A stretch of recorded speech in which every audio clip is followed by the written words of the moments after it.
Kim məni necə tanıyır bilmirəm. Mən öz-özümdən narazı adamam.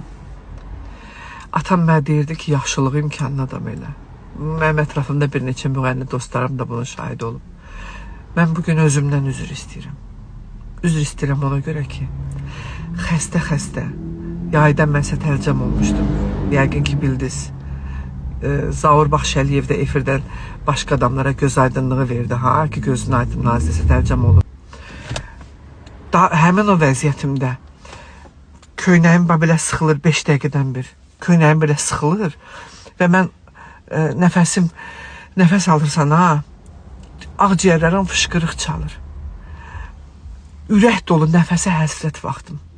Mən həmin ərəfəmdə qaçıb yardıma qoşmuşam. Getmişəm kiməsə kömək eləmişəm. Elə bir kömək eləmişəm ki, onu pulla eləmək olmur. Ora ürək qoymaq lazım idi. Ora cəsarət qoymaq lazım idi. Birini böyük zibildən qurtarmaq lazım idi. Mən bu yaxınlarda sərgi eləyəndə həmin o dardan qurtardığım insanlardan bir neçəsini dəvət eləmişdim. Ki, gəlin yanımda olun. Mən onu niyyətlə eləməmişdim ki, gəlin sizi yoxlayıram. Ağlımın ucundan da keçməzdi ki, onlar elə vəfasız olarlar.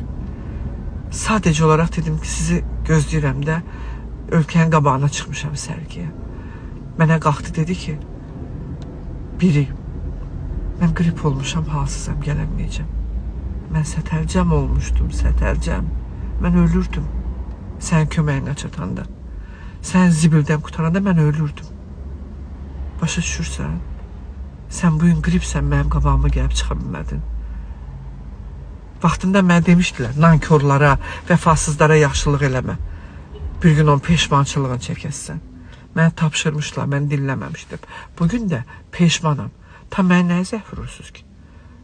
Mən sildiyim adamı silirəm. Mənə nəyə zəh vurursunuz ki? Nəyə mesaj yazırsınız ki? Ehtiyacım yoxdur. Ömrü boyu mənə ehtiyac olub cəmaatın. Mənim ehtiyacım yoxdur. Zəh vurmayın.